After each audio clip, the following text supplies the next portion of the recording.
nā mai haere mai, ki Mihi, ki riri ngā mihi nui. Tēnā koutou ngā mea o Whakatau, ki Mihi e Kaimahi, and welcome to this deliberations process for the Regional Land Transport Plan, and welcome to you, Sinead, also. You've been very good for sitting down.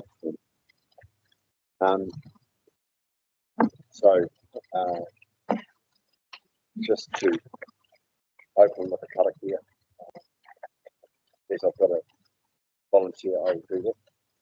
Ka hae te ata, ka hapara te ata, ka kori, te manu, ka waiori te penuku, puti, ata nui, ka horaina, ka tangi ri o ngā tamariki, ka o, e o, ka awetia, tihei Māori.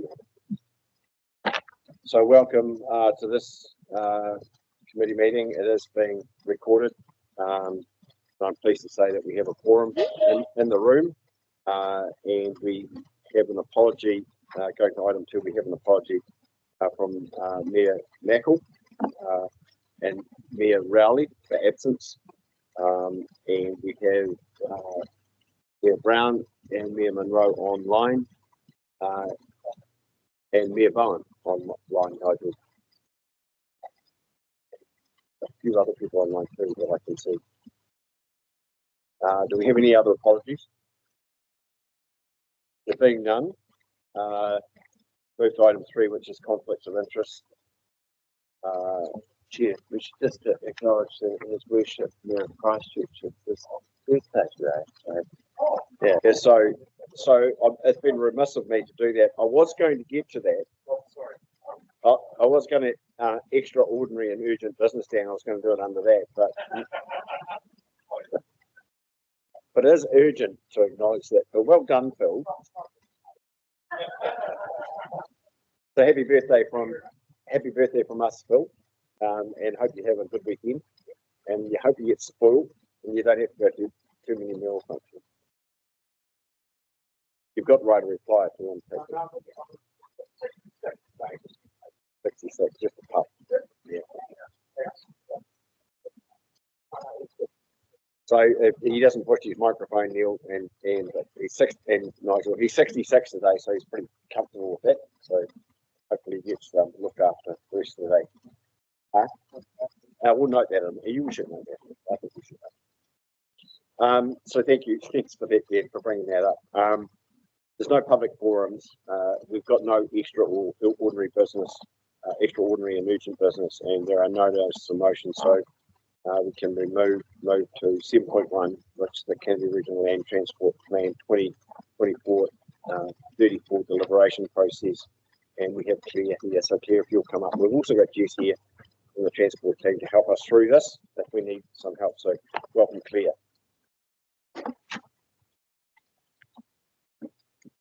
Thank you. Kia koutou, morena.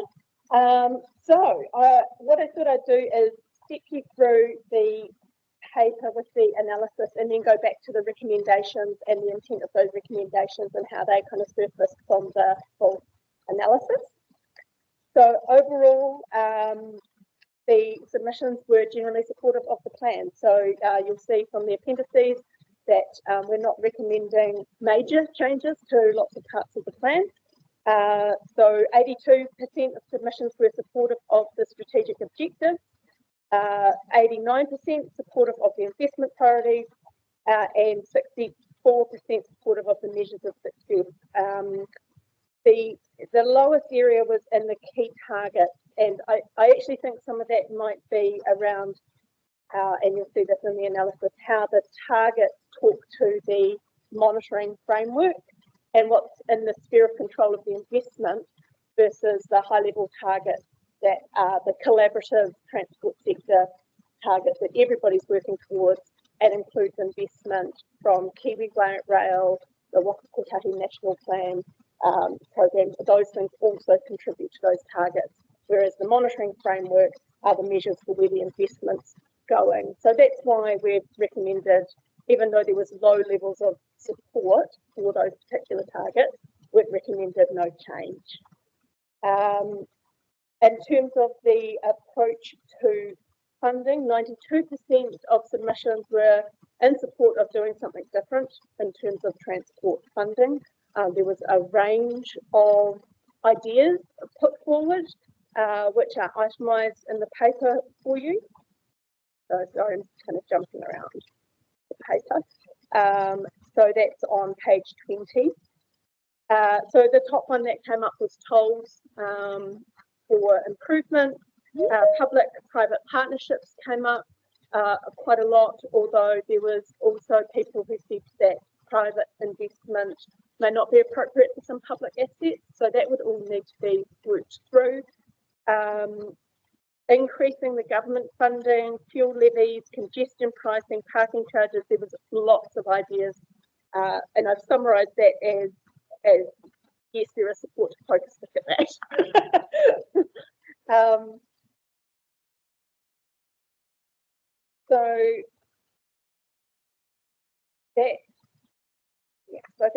there was also submissions that raised questions around equity and inclusion, and that not being as visible in the plan.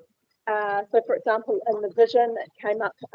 So we had taken that as staff as the word thrive, including safe and equitable as part of thriving, and then that cascades down through the strategy. So we have recommended changes just to make equity and inclusion more visible throughout the document, because I think it was assumed or implied, but not visible enough. The greater understanding of the risks associated with the Hikurangi subduction zone. So we had the submission from City Council on that particular matter, and then we had a range of submissions on the Pages Road Bridge, which is of course affected by that risk. So we are recommending, Question around the subduction, the trench thing. Was that piece of information not there in the initial application for that project? So when we set the scope of the review a couple of years ago, before we even got into project planning, the shift in strategic context, which set the scope of the review, was around emissions reduction, funding options, and being more effective for Māori. So that was where the project focused on in terms of the review. So we didn't make changes in terms of the evidence base around the risks in that particular part. We didn't make changes to the policies, the program, any of those aspects from the 2021 plan in the scope of the review. So that's why the City Council submission with that new information wasn't part of that underpinning process.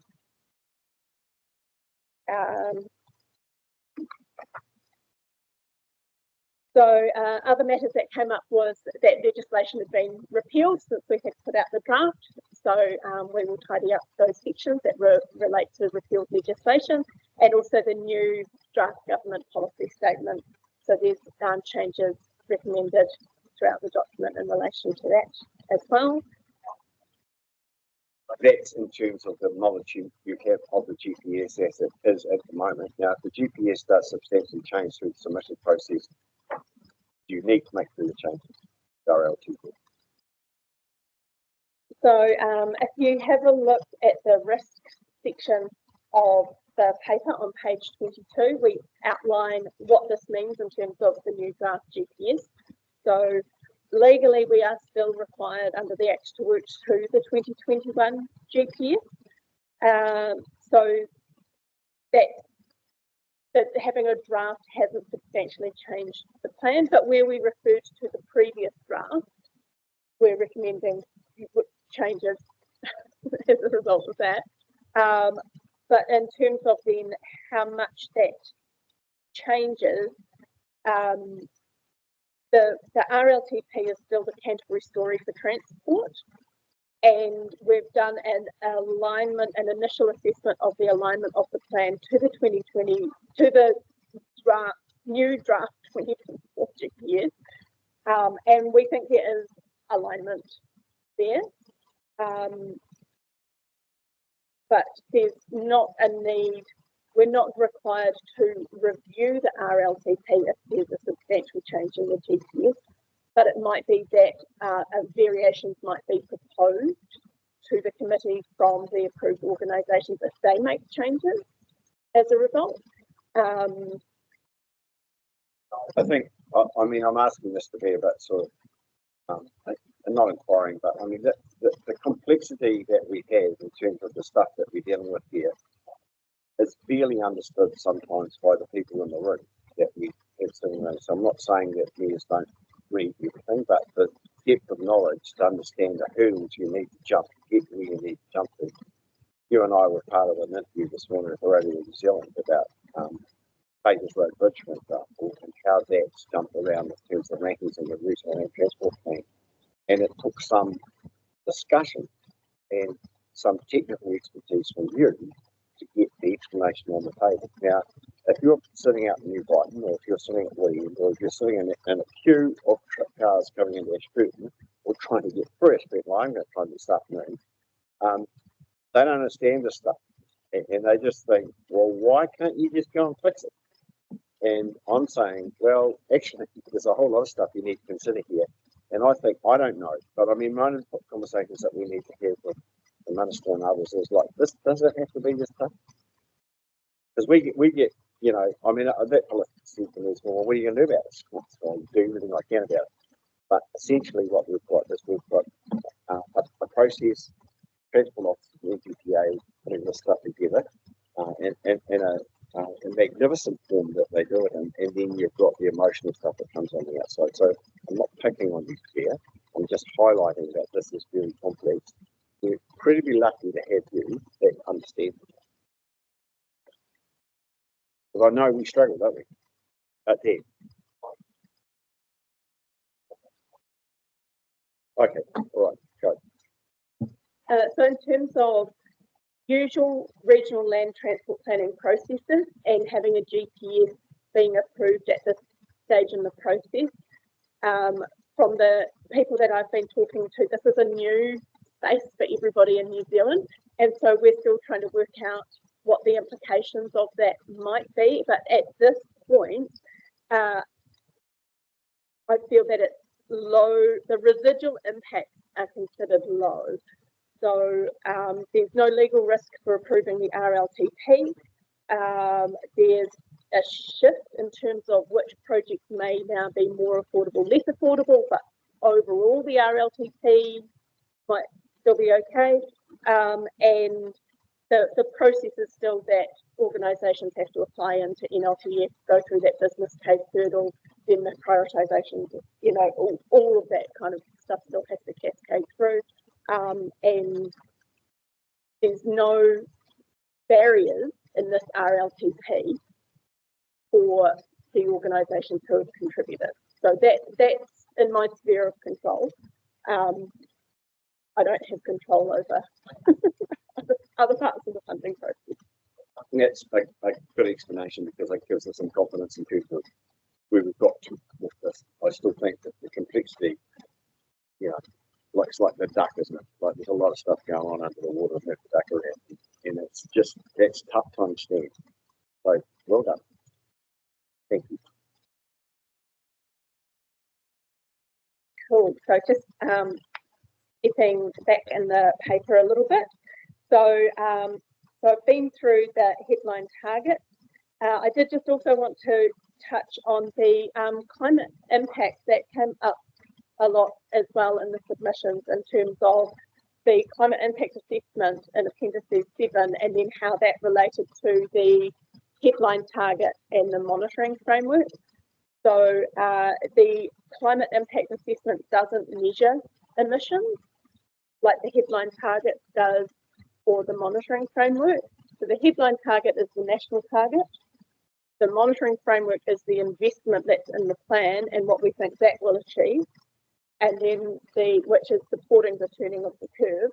And then the impact assessment is an assessment of alignment, and it's based on the amount of money. So because there's a lot of money in road maintenance, and the vehicles using those roads generate emissions, road maintenance currently in that tool has a -1 rating. But in our analysis, when you pull that out, because that's not in the sphere of, the vehicles aren't in the sphere of control of the committee, then the improvements are actually kind of positive. So we will, on the basis of the submissions, we're recommending changes to clarify that in the Appendix 7. It wasn't an intention to hide it down the back, because it could be misinterpreted, and so we'll make that a bit clearer for people how those kind of speak to each other. So in terms of the objectives and investment priorities, the most significant theme that came through was the support for public and active transport. That was a very strong theme that came through. There was a range of suggestions, and the assessment of staff is that there's enough in the plan to let approved organisations address those issues through the policies and investment priorities that are in there for their local communities. So we're not recommending any changes to the plans, because some of what people were seeking are decisions of councils rather than the committee. There was support for wellbeing outcomes, accessibility for those with disabilities, people-centric design, reduced noise and air and water pollution, median barriers in high crash areas, reduced speed limits, electric vehicles. There was a lot of ideas that came through.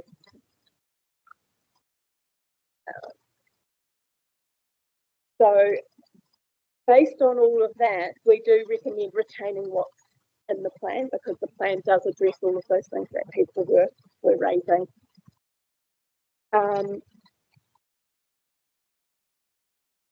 So what we are recommending, if you have a look at the coloured graphs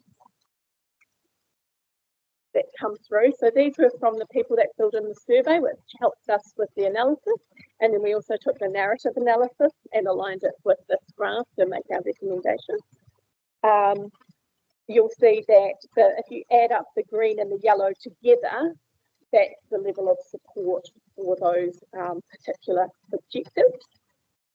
And then on the page over, you'll see that the green on sort of page 17, just how strongly the public transport and active transport came through as a very important issue. So we are recommending, because the committee, I mean, the biggest thing you can do in that space is the changes in Greater Christchurch, that is ranked number 2.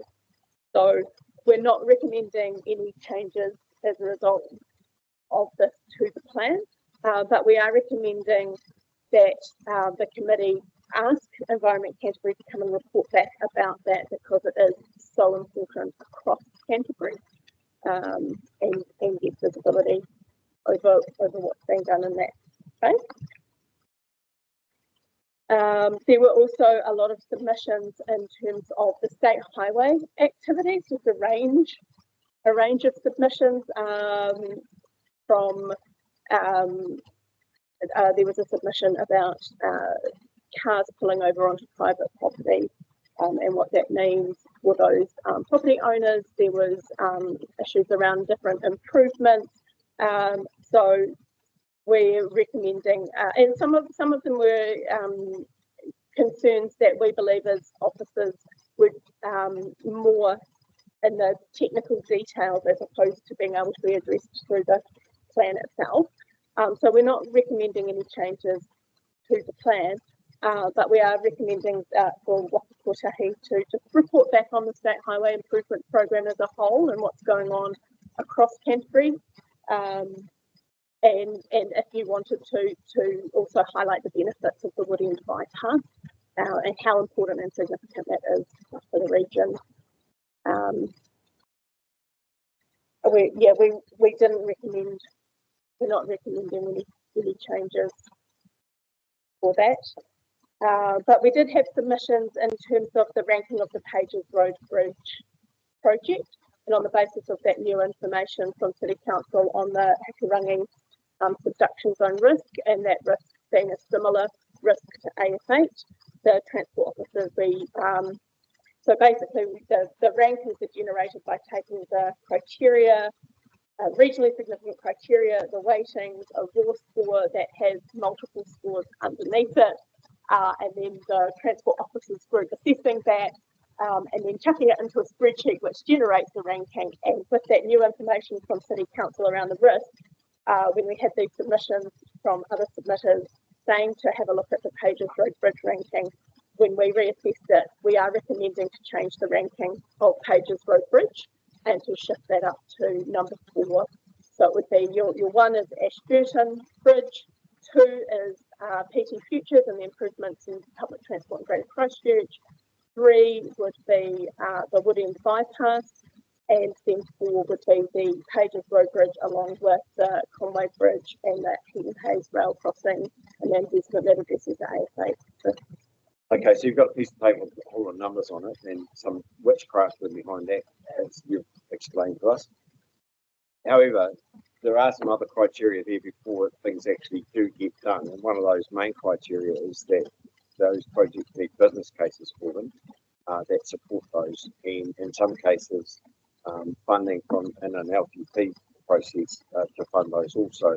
So it's just not the number. You know, I mean, people are, this is what I'm getting, hey, it's 3, why aren't we doing 3? You know, you're doing 7, why are you doing 7? 7's got a business case, you know, 7's got support and the rest of it. So I think the understanding of actually how things, the ranking those, but the business case needs to be there, and then the funding needs to be there, and then James's board and needs to support it. So I mean, those are the things that you know, I don't know. We need a flow chart to tell people that, because and the other question then I would ask myself is, are people interested? When you do get something like Pages Road or Woody or Neil's Bridge, yeah, we're going to call it Neil's Bridge actually. Neil's Bridge.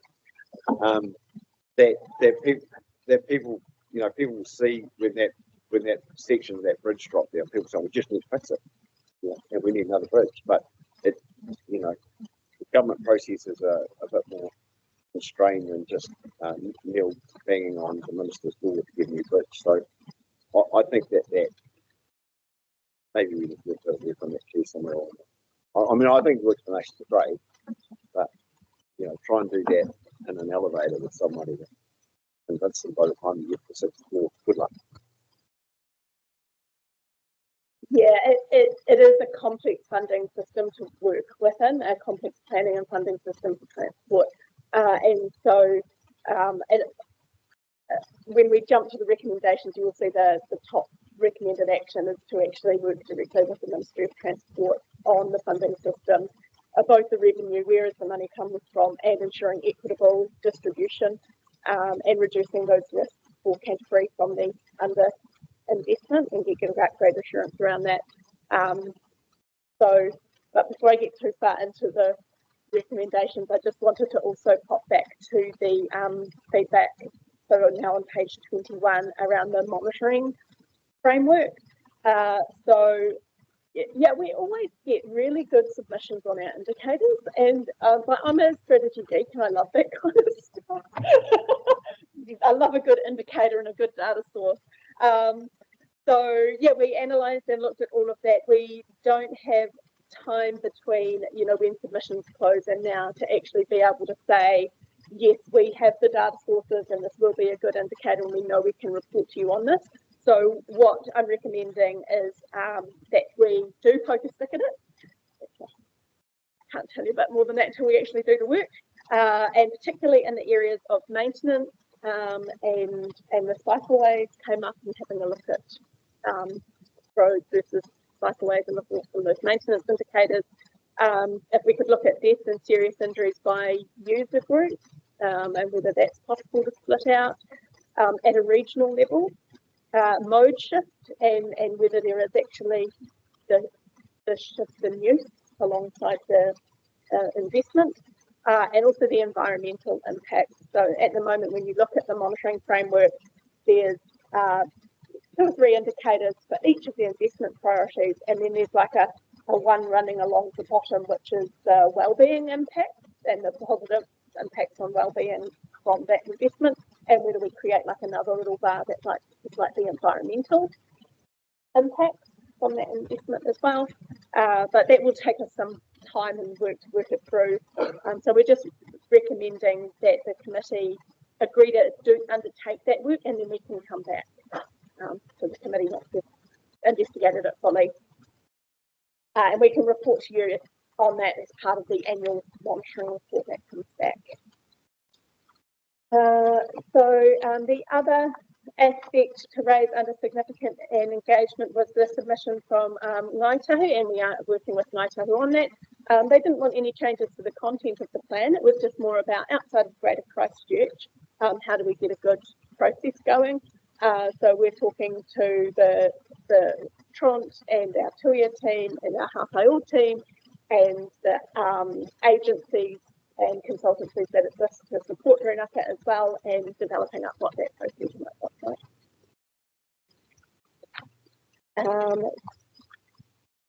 So now if we pivot back to the recommendation.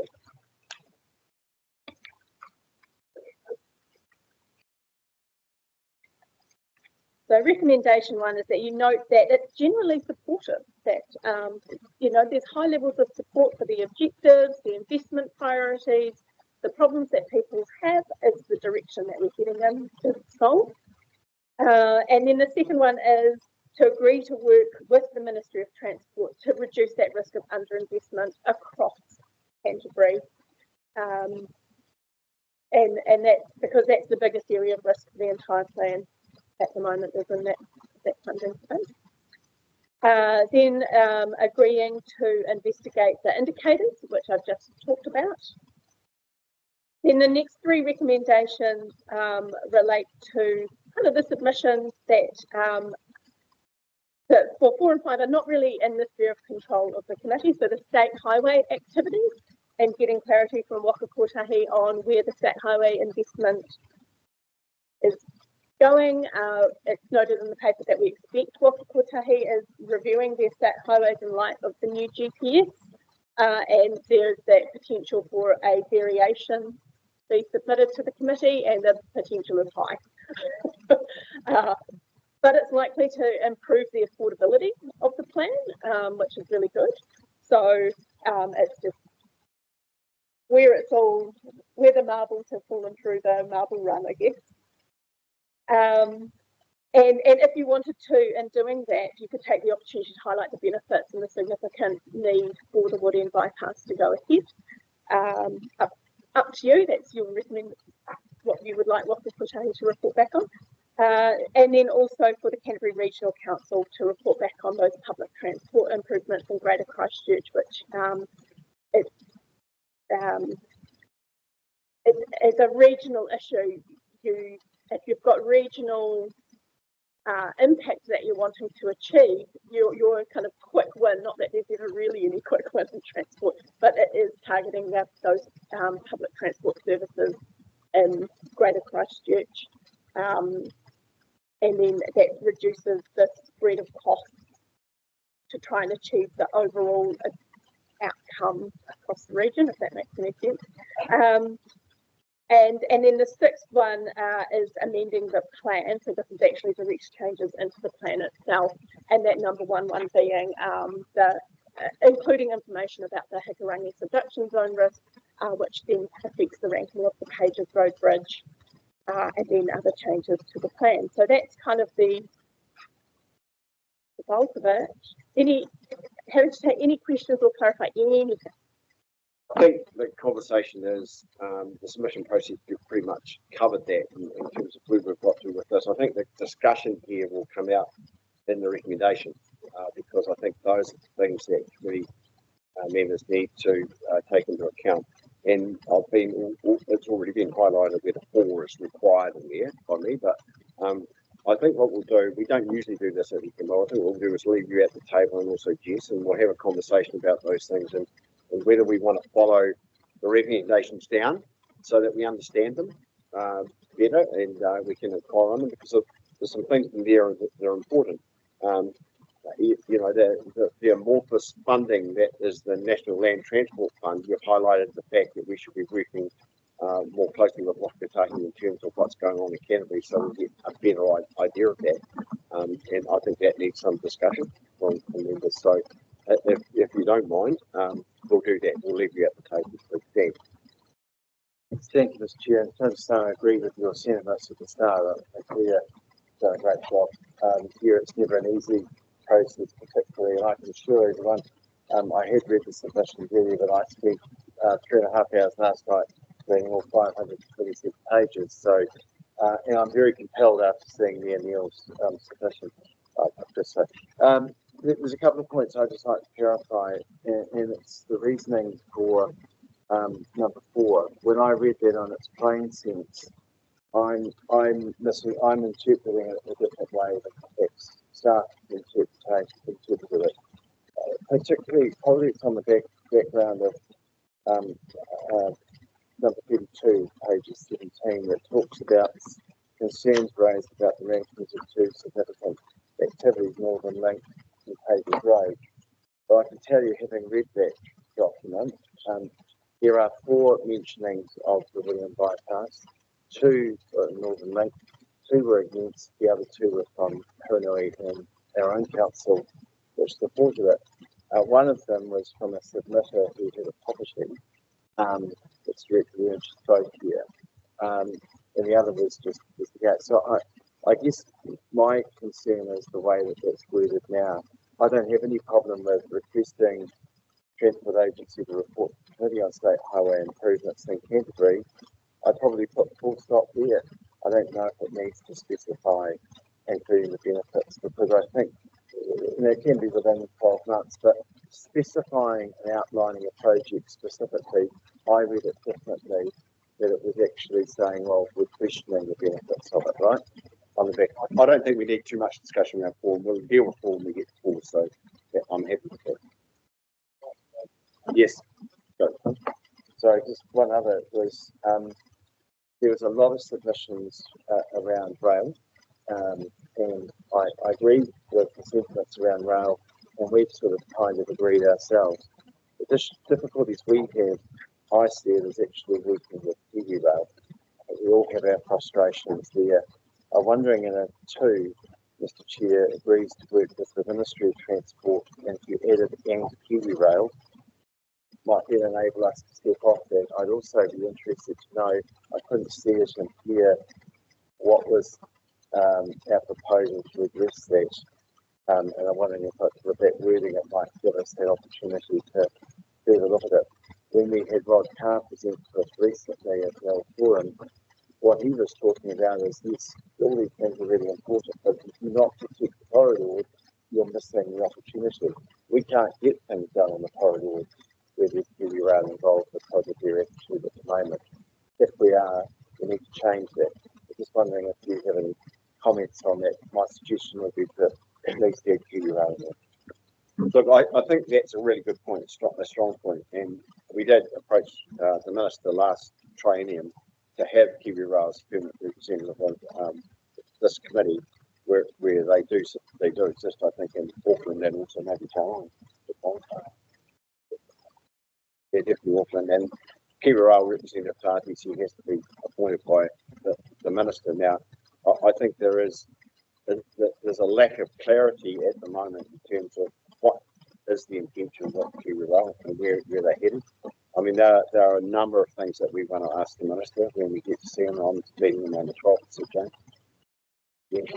And I think that there's a couple of those things that we need to actually highlight. Actually, you said to me, what are you going to talk about? I'm just thinking about that now. Rail's one of those things, coastal shipping's another one, because they have been funded out the National Land Transport Fund, and they were really strongly a part of what we've done here in the Regional Land Transport Plan. And we need to understand what their intentions are and how they are going, how that's going to happen. Because, you know, my understanding from talking to other colleagues across the South Island is that if we road bridges now, what I mean by road bridges, bring trucks into the South Island rather than rail into the South Island, that changes the whole thing again, because the increased requirement on safety, road maintenance, and those sorts of things are just going to be so much more. And taking into account that a lot of that freight that will come in there will go to Invercargill, Invercargill far enough, into Queenstown, across the tourist routes and all those sorts of things, which they will anyway. And I'm just wanting for us to understand that I don't think I think having a Kiwi, I agree with you, we need Kiwi out here, but I think it'd be a bit of a big ask to bring someone, local Kiwi guy, and try and unpick some of the things that we need to unpick with the minister and also with the chairman of Whakatau. And I think you're right, Mr. Chair, that I was suggesting as we add the words and Kiwi around in there, how we go about that will be up to us, right? I'm not suggesting the names, but we're adding the words that are significant to us all. Lots of people, look, we're made agnostic about MRT at the moment, right? You're getting, all right. Yeah, okay, good. I'll leave it there.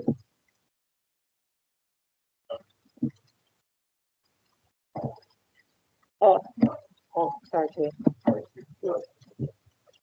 Just to bring to attention to the committee when you were making those decisions about rail and the impacts, that the Otago Southland Regional Transport Committee submission was in support of working with the committee in terms of rail, and also what that means in terms of the freight coming into the South Island and what's happening over the Cook Strait as well. So if you wanted to look at that part in your decision making.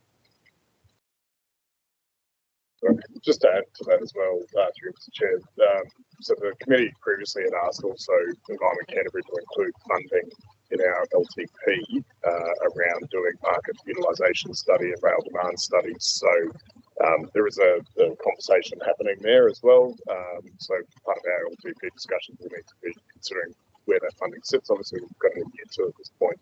Having that information helps support further conversations with Kiwi Rail. We've got a draft GPS as well, where that goes into funding and what that means for Kiwi Rail and their operations. So I think there's an ongoing conversation. I can arrange maybe for a subsequent RTC meeting to have Kiwi Rail representatives attend and talk about their work programs and what it looks like strategically for them in the future as well. Sorry, Mario, but I think the other thing here is then this is highlighting that I can't just have a single conversation with the minister about all these things. Are your things, they're regional things. So we can talk to them possibly more about public transport and those things, and seek an opportunity to have everyone in the room to talk about this. If you agree, yeah. Thank you, Mr. Chair.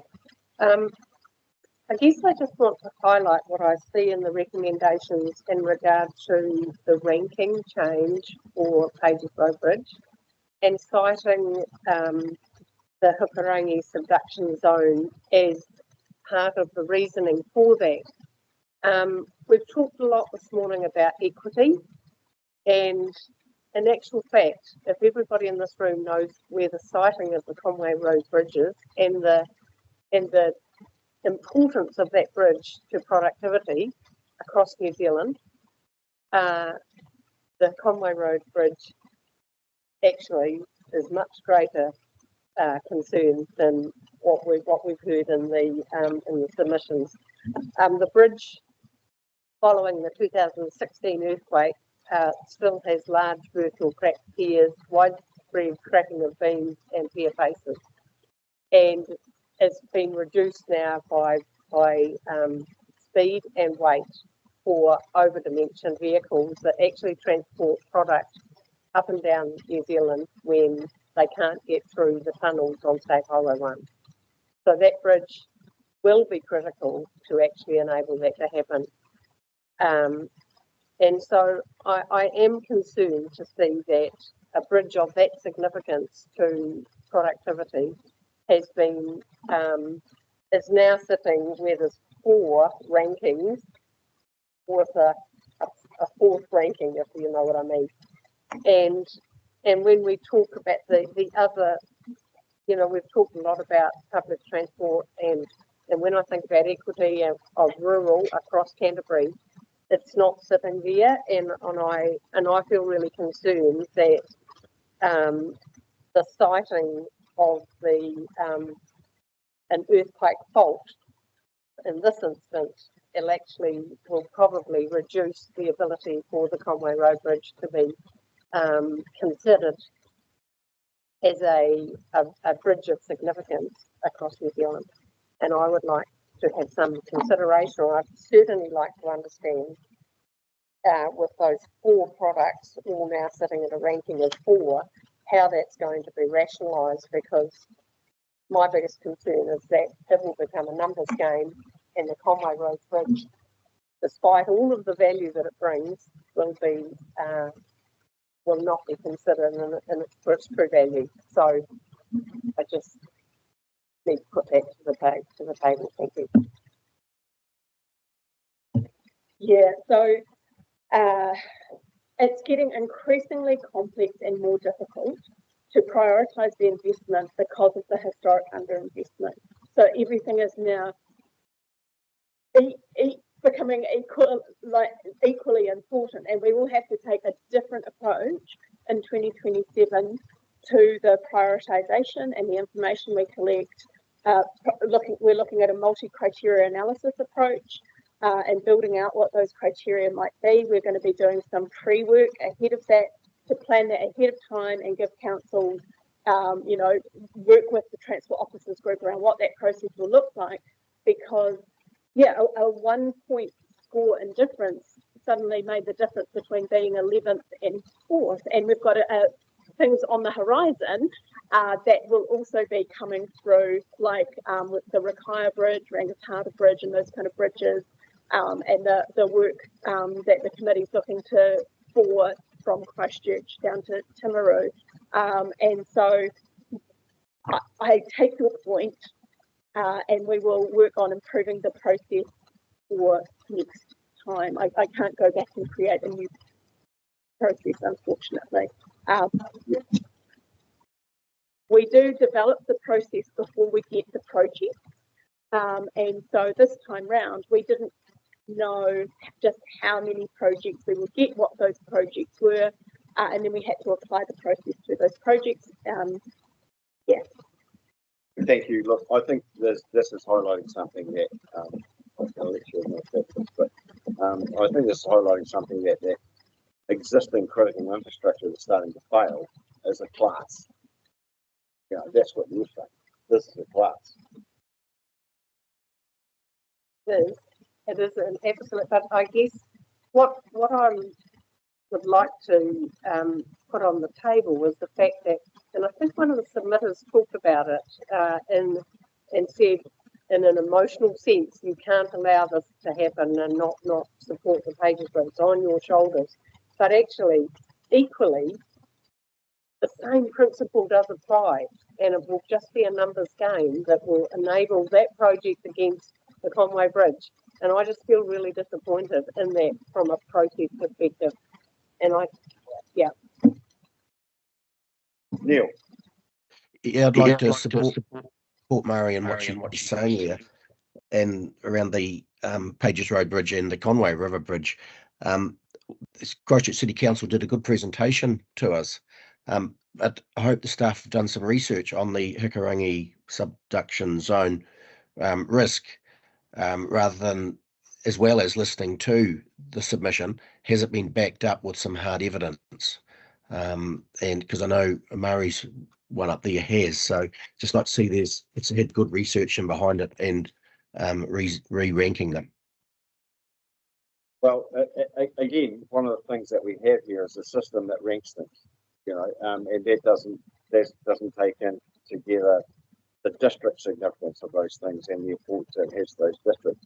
What we need to do, and I think that's highlighted in some of these recommendations, we need a better conversation than asking a bunch of transport officers to go away and rank all this stuff and use all their witchcraft to make it a number. We need to actually be able to sit down with the minister and others to say, well, there's a few things here which are structural infrastructure. If they fail, we won't keep stuff on one end, displace the other. And that's highlighted by the fact you want to bring all this stuff down by road and these things fail, well, it's not going to happen. if I may, it's not happening now, even without the infrastructure. If those big over-dimensioned vehicles cannot get through the tunnels on State Highway 1, they use that bridge. they use that network, roading network. It is a critical piece to actually enable productivity across our district. And if that's the case, please don't use equity in considering this plan. We're down in the weeds here, and frankly, well, I think where the discussion really needs to be. But I kind of want to ask a point of clarification in order to sort of see if I can't work my own way out of this. I'm not aware that there is a conflict here between an application for funding for Pages Road Bridge and an application for funding for the Conway Bridge. They're not remotely timed in the same funding period. Yours sits in the latter part of the 10-year period. Yours sits right at the start of the 10-year period in terms of local commitment for seeking national funding. I said during the hearings, I'll say it again here, regional ranking is not determinative when it comes to national ranking. It's a useful signal, but whether Pages Road is one above Conway or one below or they're equal is not something that will be considered when we go to approve, when Whakakapi Board goes to approve funding for either bridge or both or neither. It's a required component of the LTMA in terms of producing a regional ranking. But it isn't the key step you're going to need to cross in order to get regional funding. So I take all of the points that are being made, but I just think what's actually being argued over here is effectively about sending a signal for the next 3 years of funding. Yes, I get that the RLTP is a 10-year document, so is the NLTP. They're all 10-year documents, but really it's 3 plus 7. One of those bridges, my understanding, sits in that 3-year period. The other one doesn't. So I'm not actually sure you're even arguing over the same thing. But the interesting thing about that, James, and you know that. You know that. But yeah, we need clarity, and that isn't there. And I take your point. I really do. Yeah, and then just briefly, I support Mary and that criticality of that project. So equally understand where Pages Road is, right? James, I'm not sure what the answer is. I was listening to what you were saying before because they are important, and whether it's the advocacy piece that we're in as well. I don't know how you solve that here now, but whether it's the advocacy piece that we put in is as a collective here of the projects that we really do want to see addressed. That one there is really important. And Barry Rose, there's a number in my district that are important as well, and they're ranked lower, but in my area, they're certainly really important because Skill Bridge is exactly the same situation in that regard. But I do support Mary in what she's saying. If nothing else, I've listened to James, thank you, and but I guess one of the things that challenged me most was actually 6.1 in this paper, the evaluation of citing the Hikarangi subduction zone earthquake. When actually, if you think about the citing of the Conway Bridge, they both should have been cited as, because the Conway Bridge will be taken out before anything else. If we're using the Hikarangi subduction zone as a catalyst for changing our opinion, we're probably not in the right place. this is a weedy exploration. I'll go along with you because I was convinced by UC staff, the Canterbury staff, and doing climate adaptation work and risk work out there. But maybe we should get to that. Grant and then Sam. Thanks, Claire. It's a really good report and helped me understand or seek some clarification on some things. One of them is to do with climate change, I suppose, or climate impacts. And you've got suggestions that there is no change to climate impact assessments in the plan. But it's pretty clear to me that going forward, it's going to be a pretty major factor in how we And I really like the idea of a more of a multiple level way of assessing everything, where climate change will be, or climate impacts will be part of that. I'm thinking of natural, the risks and things, natural hazard risks for rail and for road networks generally. And I just wondered, should we have some commentary on that, a little bit broader information on page 22, 56 for that. I'm thinking too, in terms of the evaluation, we had the Mayoral Forum approved a document prepared by a risk assessment by Congress Taylor, who did some number crunching about bridges lost, the effects on bridges and all those sorts of things. In my way of thinking, we've missed the opportunity to bring that forward. And I just wondered in your okay, it's a little bit sort of monitoring thing. And I know you've only got 4 things there, but to me, and I don't know how you handle the monitoring of those potential climate impact things. I know for rail, for example, we know that along our coastline, Oraro and further north at St Andrews, our rail network is under threat of being eroded away. And I just wonder in terms of the narrative, whether or not that's part of the GPS discussion or how that fits in, but it's incredibly important. One major storm could take out and the rail's gone for the whole of the South Island. And so that's really important. All right, I'm just going to go through. So the resilience issues need to be really up there for us as a transport network, because it's people and goods and services. So just having a look at it. And I just wondered in the monitoring side of things, should we be monitoring the state of those key assets, whether it be a bridge that is under stress? Where are they? Where is the list of those key things, including I would think the resilience issues that we've already talked about with critical infrastructure, our roads and bridges. Where is that commentary within this? And it might be on the horizon sort of stuff. Maybe answer those first, then I'll come up. So the intention of the investment priority around managing extreme risks is specifically to address that, those issues of resilience and that objective around resilience. We do have underpinning information that informs the plan, and so the work done by the Mayoral Forum in terms of climate risk is part of that. Which informs essentially a paragraph or two in a very big document that has to articulate safety, growth, multiple other issues as well. We did recommend, as part of this process is going through and working with the committee, that shifting of the weighting for that particular managing extreme events, the risk of extreme events, from 15 to 35. And so that, and the submission supported that, and we're not recommending a change to that as a result of the submissions. We're recommending that you keep that as the, so you've got your maintenance money, and then for improvements, the that 35% weighting for the does that answer your question?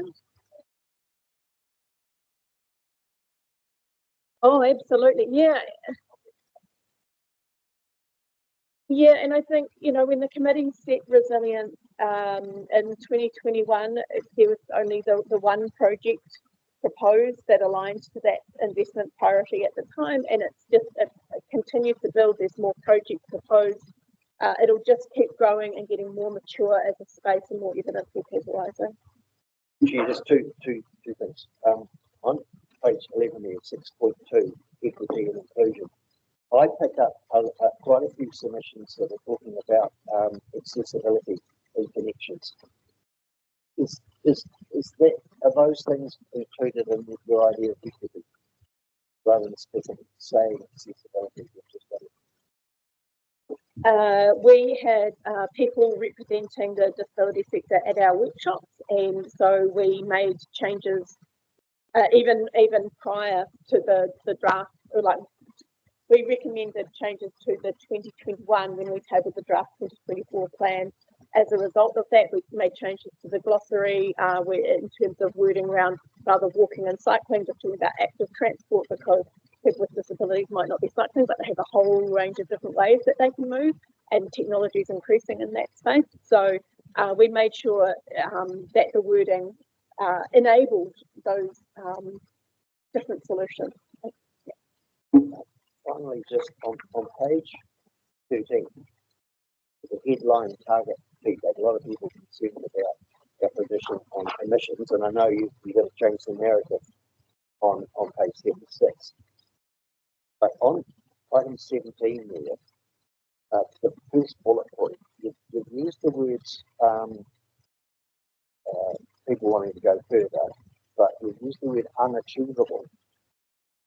And then further down on 18, the last line there, it's got targets by definition not affordable and feasible.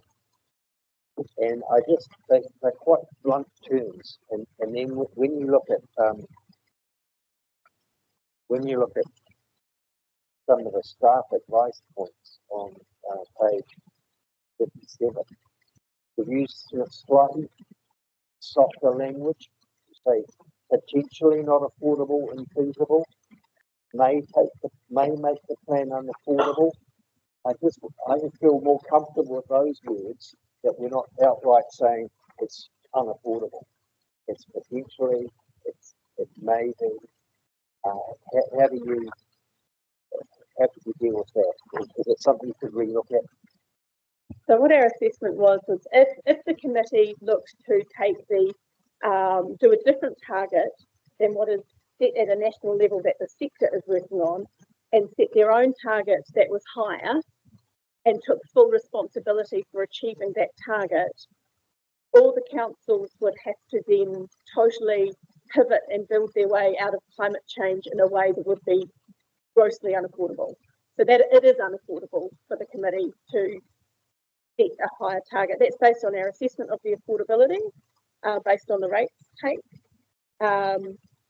and the amount of work that you would need to do in order to, for what's in the sphere of control of council, and achieve a 50% reduction in emissions, rather than if you're aligning with where everything's going at a national level, you're aligning with other investments, it improves the affordability of it, and then later on when we're talking about potentially affordable, it's in a different context. So that's why we've said making changes in that space is unaffordable. I suppose my suggestion is changing it to say more difficult to achieve or less affordable. You know, not specific, say not. No. You know, anyway, I'm not. The only other thing, Chair, on page 23, there seems to be item 61 there. You've got, lastly, there is a minor risk of a significant variation. And then the last sentence too is there is a minor risk of this variation is significant. I'm thinking, is the risk, why do we need the word minor? It's a risk of something significant. If it's something significant, it's not minor, is it? Yeah. Okay, so the significance is based on the significance policy and the definition of significance, and when somebody proposes a variation, whether or not that requires consultation. But the risk of the variation is meeting that criteria is minor. It's not that. Yeah, two different. Yeah, I'm not sure I'm explaining it well. Yeah, but I get that. I understand how that. Yeah. Thanks. It's good to discussion around this. I think whenever you look at a document like this, we always look at the graphics and you single in on the thing and you think about where does the list sit and where's the project. And I'd have to say, broke each of us around the table not the list we would have come up with individually. Like each of us would have had a slightly different priority in the list. But this is part of the group working together as a region to have a way of confirming what is important to us all and what things, and everything on here is important. That's why it's made this list. But in the end, something has to be a number 1 and a number 2 and a number 3 and a number 17 and a number 18. And so I want to thank the staff for the way that you pulled that together. I do think though that the public is really clear with us about what they've asked, and that's safety, emissions, and PT. Like it's just very easy to say that's what they'd like. And to me, it feels like we haven't really been ambitious enough, and this doesn't go far enough or fast enough compared to what the feedback within our community is asking. And you said there's an affordability piece to that, but it does feel a little bit like we're not being as responsive as our community is asking us to be in that emissions, safety, and public transport space. And there's some complications with that, because it's not just our decision as a group, it's actually each of our individual councils also making decisions around what they will prioritise and what they will fund and what becomes affordable for a community and over what time frame. And each of our councils are at different points for that. So when we try and think about it for the region, that adds some complexity. But I could understand a submitter or someone looking at it going, oh, we told you all the stuff that you didn't get right, and we're just going to say, actually, we're okay with the plan as it is. And to me, there's something that doesn't feel right. I think what we should highlight within the plan, though, is there's some large, chunky, big investment in things that just take up one line. And so you look at the plan of the priorities, and PT Futures is in there at number 2. That means we're saying this is really important for us. But PT Futures is a very easy thing to say, but there's a massive amount of work that goes in and massive bits of investment that is sitting behind that. And MRT at number 9 again. I mean, MRT could cost as much as everything else in the plan put together if that was the thing that we were doing. But it just says MRT, 3 little words. And so it's very easy to skim over the things that actually will make a big difference for the region and will bring down emissions and increase safety and bring in greater public transport. There's a piece in the public transport feedback too. It's not just do public transport like you are, like you must be to public transport. It's like new. There's something about trying to find how we actually expand the network, not just have a more reliant and a service people could just turn up and go where they currently are. But there's new places that needs to happen, and some of that might be little spokes into some of our more rural areas, and some of it is Nigel has wanted around the expansion of the My Way service, and I know we've talked about that in Rolleston and other larger communities in Canterbury that don't currently have a public transport system. The new piece matters there. And so I wonder what we do with the feedback that this group has now got to our individual councils or to our submissions to the government's GPS, because public transport is one of those areas where they have pulled back on their funding and pulled back on their to fund the other things. They've squeezed the balloon that way. And I think we just need to make sure that the feedback that we've received for this process isn't lost at the end of today's meeting, but that we continue to feed that back to the government. And we also think about, in the public transport space, Pete, in your ECAM process, some of the stuff is picked up as well. And I know that for us as a council, we often have there's feedback online that people write a comment on Facebook, but actually until you write on the submission form what it is, it almost doesn't count as official feedback. And I'm wondering, rather than asking people to submit 2 or 3 times through different processes, how we might help Canterbury have one way of submitting things that then makes its way into the different processes, either for councils going down or up to government as we move through. So there's a long way to say there's a lot of grumpy people, I suppose, about what we're about to approve, but there's some sensible reasons why we're making the decisions we are. I think that you made some really great points there, and I think that rather than us say, walk away and have Easter and we've got a regional land transport plan that's going to get done, we need some explanation. I think we need some media on this that say that says, we went through this process that we're talking about now. Some stuff come out of it, including what you've said, including questions that people might have on this. And Sinead's getting all this down. She'll really ask them, so that's I think we need to do some internal comp on this and work on actually saying, I don't know if we could actually do a decision diagram. That's crazy, but the things that you've said are important.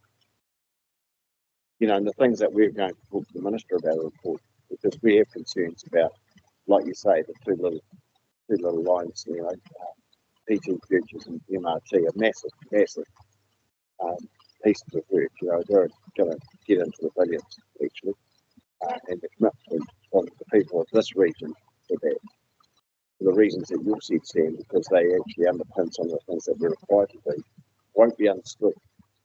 They won't be understood. You know, I've got people that say, I don't love public transport, but they guys that live like 300 k's, they don't want it. They're not interested. So I think we can do better, and maybe yes, that we need to see if we can do better. Just in terms of Sam's comments there, certainly you've seen the submissions that are pulling together on the GPS main transport and how it doesn't include reference to PT Futures and mass rapid transit, and that is critical to Greater Christchurch public transport. Amongst other elements to that, we've got things like national ticketing, which is critical. We are discussing things like highway in other parts of Canterbury outside of Canterbury at this point. So there is and the GPS does signal that, as you said, a reduction in the funding for public transport activity class likely to be at the lower end, and that's funding other aspects as well of the GPS. So it is a challenging space. We've definitely made a strong submission to the government on that. Multiple submissions will be reflecting that, and the PT Transport Sector Interest Group to the regional secretary, Whakakapi, is also making a submission on the public transport elements of the GPS. So some very strong submissions, very supportive of the submissions that we've received on the RLTP. It is a glaring omission of the GPS at this point in time for the Greater Christchurch and Canterbury. Just wanted to add one other thing you mentioned around the business case process earlier as well, and certainly the GPS is one on that topic. It does talk about better alignment between LTP, RLTP, and LTP processes. That's been signalled as a challenge. There is also more focus on business cases and the costs associated with those, and also building capability and capacity in the sector to do that. So when it comes to the bridges or PT Futures or whichever project it might be, it's having those business cases ready to go to Whakakapi to have that funding discussion so that we can advance those programs of work.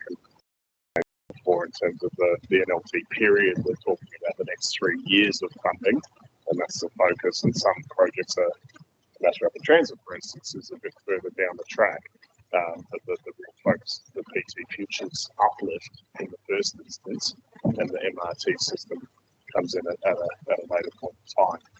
But we do need to do the work to progress those type of things. And similarly to the bridges, there's different bridges and at different times, and they are recognised in the RLTP draft as important projects for Canterbury.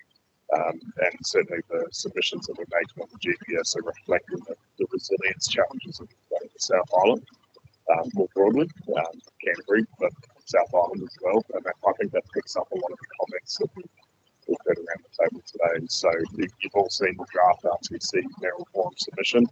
At the start of a brief review on that, and that's a submission that we will be making to the chair to the government. Reflecting on the concerns that you've raised today, and having that support of the GPS is really critical to actually getting the funding that we need here in Canterbury, where the funding isn't quite matching what we produce as GDP here in South Island and Canterbury, in Greater Christchurch and Christchurch. So that's we're undercooking it down here essentially, is what I'm saying. So how we get that message to the government is through those submissions, through our RLTP. So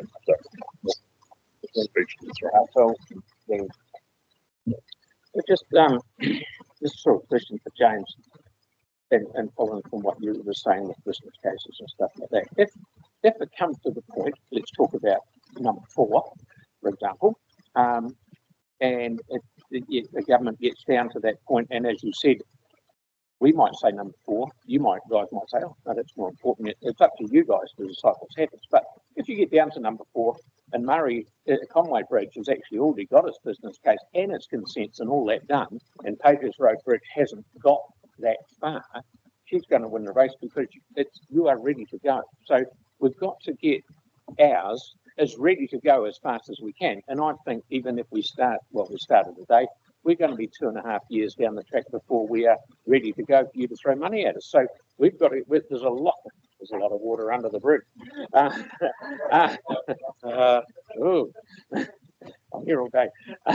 Well done. But it's a race. If we're talking about two bridges, and I totally understand where Murray's coming from. If we're using the Karakia Trench as an excuse, it's the same excuse for Pages Road as it is for Conway Bridge. It's the same problem. So I think you and I should have a race to see who can get ready to go. No, we should, because the faster we get it done and consented in business plan, that'll give us some, race, not good race. So, and then Whakatau, he can say, "Rule, these guys are ready. We've got some money. Bang, through it goes." So that'll give us some incentive to get cracking. All right. I think we need to make the point. We need to make the point about Hikurangi. Hikurangi is about tsunami and loss of life, right? Conway is about loss of infrastructure, and so that's where you're at. And I know like these, and then when we start talking about these things, it becomes really, really difficult. And good luck with your race, actually. Thanks. I don't disagree with the sentiment. Yeah, it's about. I think what just on there, it's about shovel ready. Actually, that's the terminology we were using. That could go, and a number of us did get in that space prepared in case government priorities changed. We did in respect to the number of cycle plays because we've done the consultation. Then when the project came up ready to go, we were able to put it in, and then the funding changed. But anyway, that's that side. Well, it was actually just to support the piece that Ms. Sam said. Actually, I think it's a really good point. It's about the comms piece.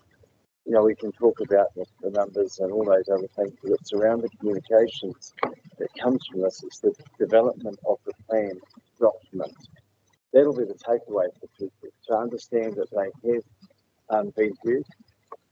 They can see in there and identify that yes, these things are important to us. Our best, our comm staff do that. That's something we will leave to them to come up with. But I definitely agree that it's basically making sure that we're singing from the same song sheet. We know the elevator pitch, no matter where we go, what's important. And the other bits that I think we, following this, need to get right. The processes are completely out of alignment with all to that. RLTP, NLTP, GPSs, LTP. Use the hell of the public. It takes a hell of a lot for us to get an understanding. Thankfully, what I do think the government has announced, it's a really good thing, is they're talking about a 10-year plan rather than being limited to 3. So we will, it's about coordinating over a 10-year period. That should help us with those alignments. And I feel that they have listened in that regard, because one of the things I always thought, if you kept been through all those processes right, in itself would be a big win. Because it's with the amount of alignment now, we're deciding on things, and then we're yet to have our own budget processes. So after this, there'll need to be some work on the document, make sure it's digestible, but one that's a living document. It's not just gathering dust. It's one that we actually use because we've been through a good process. Thanks. Look, I'm going to go to Nigel. Nigel, you've got your hand up. I think. Thanks, Pete. Can you hear me all right? I'm just repeating back on myself. What do you say? Can you hear me? Most of us in the room can, Pete. So that's come through all right? Yeah, no, it's awesome. Oh, brilliant. Good. I'm sure you all want to hear my voice before a lovely long weekend.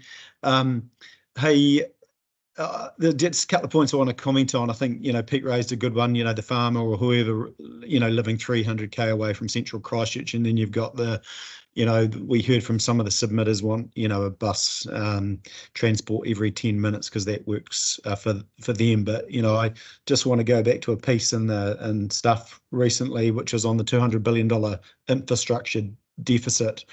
And that's the reason why we're all putting our rates up by 16%, because we've got it all in our backyards. And I think part of the comms, although it's important, there's a lot of wants sitting in here, and we just have to be quite real that yes, we want to be aspiration and all those things. I think that's right to be just that, but it comes down to who pays, and we're not going to fix a lot of these things overnight. The reality that My Ways is been on a trial for so long is that it's an expensive public transport service to keep going. And I understand why someone wants a bus every 10 minutes, because actually it's being subsidized and someone else is paying for it. So we've still got to be quite real around some of the conversations we have.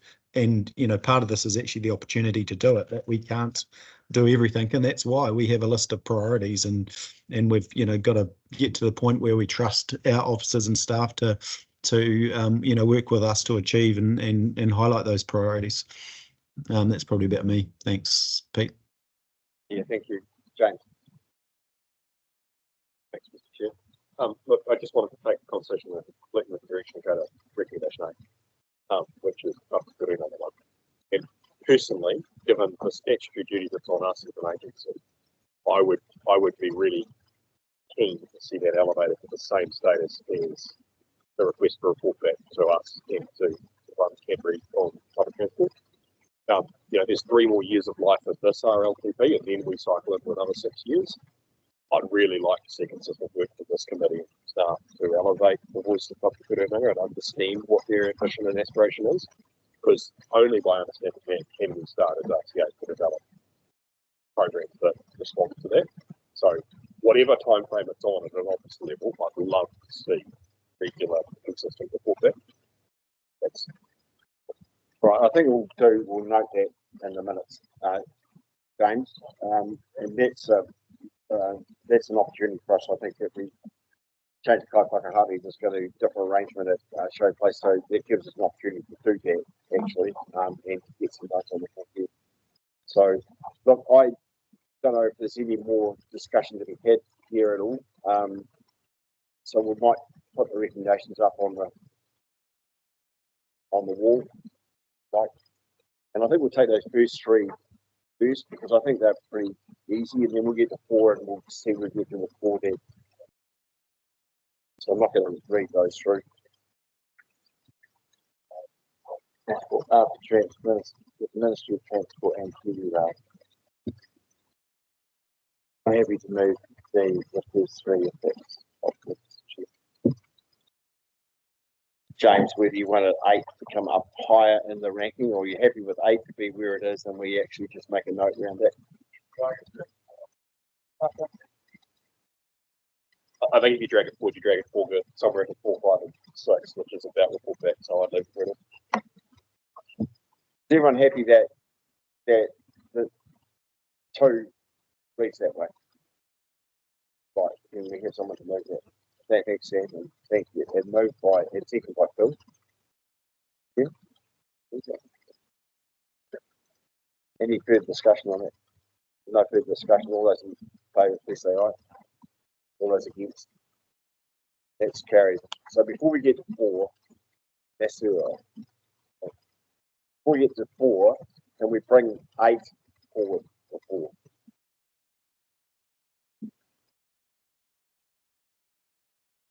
Then It's not just move it, it's change the wording to request a report back rather than just note the work underway.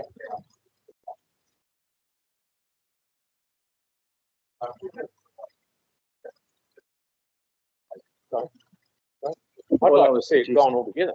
Personally, I would be happy for it to be gone, but if we really want to keep it, then just take out after Canterbury the wording up to within 12 months, because I don't see the point of a fully labelled without specifying one.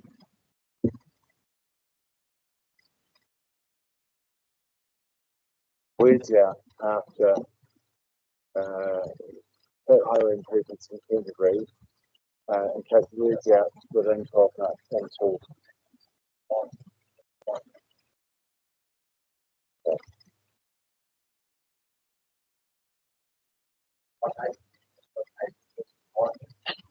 hate for doing the typing, and everyone's going, oh, that's like, he's just like, all right. They are separate statutory duties.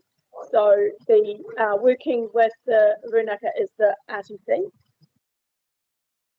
which is a separate statutory committee of the Regional Council, whereas the public transport improvements are as the Public Transport Authority, Canterbury Regional Council.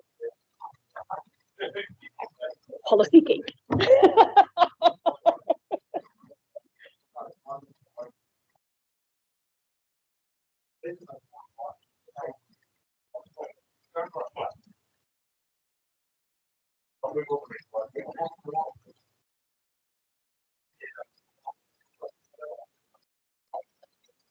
All right. So we're happy with that. We're happy we've changed the ranking. So if everyone's happy with the rest of them, we'll go 4, 5, 6, 7. It is this committee's responsibility to undertake the RLTP work, and it was in relation to the RLTP. You could agree to or request. It's for staff to report back because it's the responsibility of the committee, whereas the public transport improvements would be the Canterbury.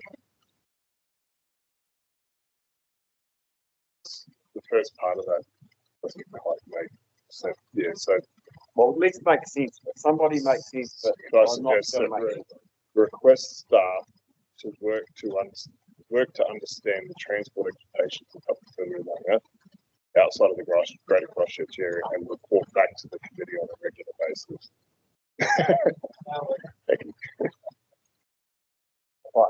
Right. All's good. So 5. Has Whakakapi got nothing to do with say $1 million to go and draw a report up and come back to us when they already know what's going on the state office? Okay, so it's underway, so it's not wasting time. Okay, right. I was wondering, does there need to be a recommendation that we approve the plan? But just we just had actual. There's lots of little bits in here. Like just an overall, we approve this plan. That will come to you on the 18th of April. So we've taken all the feedback from deliberations. We'll make the plan. We'll get the PDF, and then you can approve it.